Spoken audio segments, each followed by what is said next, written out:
Okay, so made yet another copy, just so you know. And so yeah, so what I want to do now is really start to desaturate this because that's the thing. When I implement color like this, I feel like I just kind of go overboard with my saturation. Then I have to come back with saturation, set to white, and a big soft brush, and just push a lot of this back.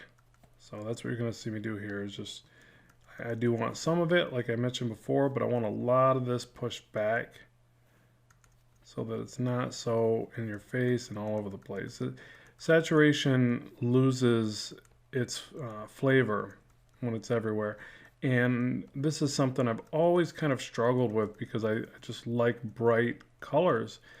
But it's very easy to make something look less professional and less realistic for sure because saturation just isn't everywhere all throughout the everything we look at. Maybe in Disneyland, I don't know. But yeah, so just kind of pushing that back, playing around with that a little bit, seeing if I could almost go a lot further. So every now and then you'll see me kind of push really heavily through something just to see the effect that I'm implementing. And yeah, I like how it looks a lot less saturated. So I'm just going to keep pushing areas of this back.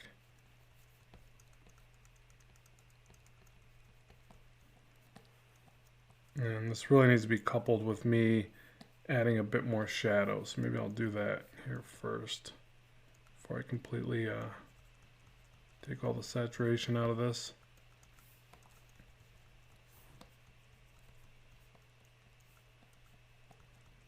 I just feel like when I do this, it starts to look a little bit more realistic, a little bit more like what I'm after anyways. So, okay, let's try something like that. And see, we can take the previous iteration and take the visibility on and off and see the difference there. So it's slight, but it's there.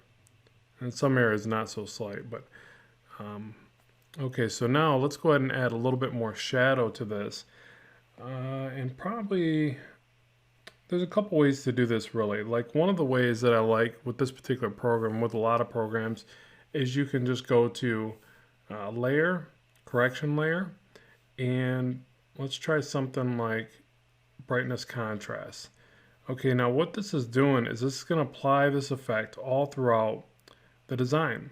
So I could go to contrast, I could knock back the brightness, and I'm going to go a little bit extreme, and I'll show you why. So I'm actually looking at the darkest points of my design, not the lightest points, and I'll hit OK there. That's created a mask with this effect over top. So now what I can do is I can basically, as long as I'm on that mask there, is erase back the areas that I don't want to be as affected by this. So let me just kind of show you. Maybe I want a little too dark, but we'll see here. So I'm going to stay away from the shadows because I'm trying to add shadows to my work basically right now. So I'm going to erase back the areas where I want that information to showcase. Now you see it even affects the background because I don't have my selection in place. So let's go ahead and go back a few steps. I'm going to use Command Z. And then I'm going to go back to this layer, hit Command and click. And that'll select this and then go back to my mask. So it's important that you make sure you go back and forth to do that.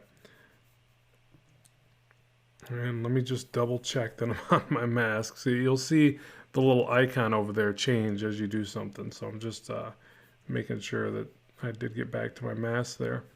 So again, I'm just going to keep pushing back these shadows wherever I feel they're a little bit too impactful to the design. But I kind of wanted a lot more shadow to this. So now I'm going to deselect this. And I'm going to toggle this on and off. And it's a little much, but I like it better than I like this here. So what I'm going to do is I'm also going to play with the slider of just this layer. So now this is the opacity of it overall. So you see it's slowly working up that effect. Now you can do that with everything. You can do that with your saturation. Well, basically everything you see in here. So if you go to layer, correction layer, Any of these things you want to adjust, same kind of process of, you know, a mask over top that will allow you to edit that. So I kind of like where it's at right there. I still feel like it's a little too saturated all over, you know, throughout. So again, let's try that one more time with layer and correction layer. Let's do hue saturation. Let's punch back the saturation. And again, the way I do it is I go for kind of the most affected area, or in this case, the least saturated I want to see a particular area, or I guess the most desaturated area. So I get it all the way back to that. And I'll be honest, I even like that a lot better than that right there. It's funny how once I see it by comparison, I would rather have that very desaturated version. But I want to elaborate on that a bit further. And let's go ahead and make sure I don't hit the background again. So I'm going to hit Command, select this icon right there to generate my selection, go back to my mask, and then I'm just going to, I think I can just erase parts. I think you can paint and erase. Let's double check that. See, as I erase back, that makes it more saturated. Just like that. So if I paint with white, okay, that doesn't work. Let's see if I paint with black. No, all right, it is erase. So I just wanted to be aware of that. These all work a little bit different, but they're all surrounded around dark to light, erase to paint, basically. So it's just positive, negative, I guess. So we're going to erase back. Again, I just want to erase little bits here and there to establish a little more saturation. I could use this as a focal point. I could, you know, try to, you know, make the face and the helmet a little more saturated. You know, generally we look at the face first of a character. So I could try to, you know, bring that out a bit more. That connection anyways. But yeah, I really actually like that really low amount of saturation of this character. I think it kind of toughens them up a bit. So maybe that's what I'm seeing about it that I like. But again, just little bits here and there. Less is more when it comes to saturation. Okay, let's try that. So Command D to deselect, and then toggle this on and off. Yeah, you can see that little bit of a shift. And yeah, it's getting there. Now we could also, if we want to test this against our previous copy, remember that these are affecting this copy here.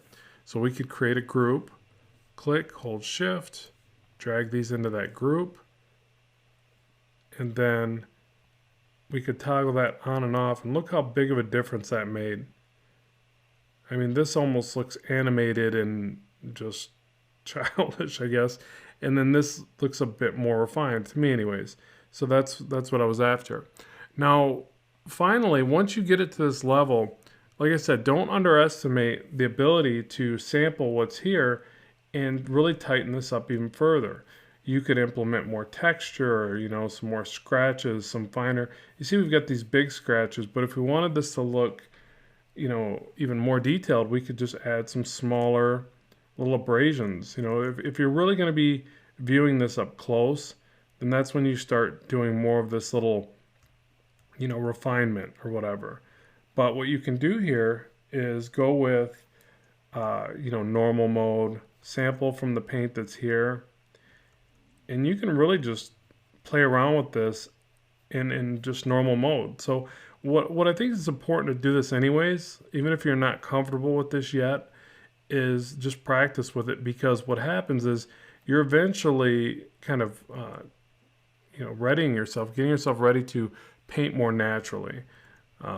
So I like to think that you should try all the different things, even if you're not good at them, because eventually something will click and you will get good at it. But you could just add little imperfections, little stipple. You know, you don't always have to use a brush, but you can. But you might see me just get in here and just elaborate on what's here. And again, all I'm doing is holding Alt, selecting what's there, and just trying to get some finer details. I might select some of the dark in here, paint in, you know, some texture into the shadow side. I might clean up some, you see I've got a lot of kind of poorly rendered edges. I might get in here and just keep cleaning these up. But now that all that work's been done, it doesn't mean I have to keep working in this fashion. I can just work with a full opaque layer over top and continue to paint this, chip away at these edges here. But again, this really depends on what your end result is, what you're looking for, how hyper realistic you might want something. Now, obviously, those details I just tried to add to the chest plate, you're not going to read those back here. So if the end result is this, and the largest client needs to see it is right here, then again, you got to be aware of that and make the best use of your time. So give this method a try. Hopefully you've worked along with me and created your own character. I'd love to see what you come up with. Be sure to let me know if you have any questions or recommendations for future content. I want to make sure that you get the most out of these lessons. But remember, it's just going to take implementation. So try the silhouette, a value study, and then apply color over top. Keep in mind, I'd like to see any stages of the work you create as well. So you could share your silhouettes, your values, and your color version, and I can help you through that process. So again, I hope you've enjoyed this, and I really appreciate you allowing me to be your instructor. Good luck with your art, and I'll talk to you soon.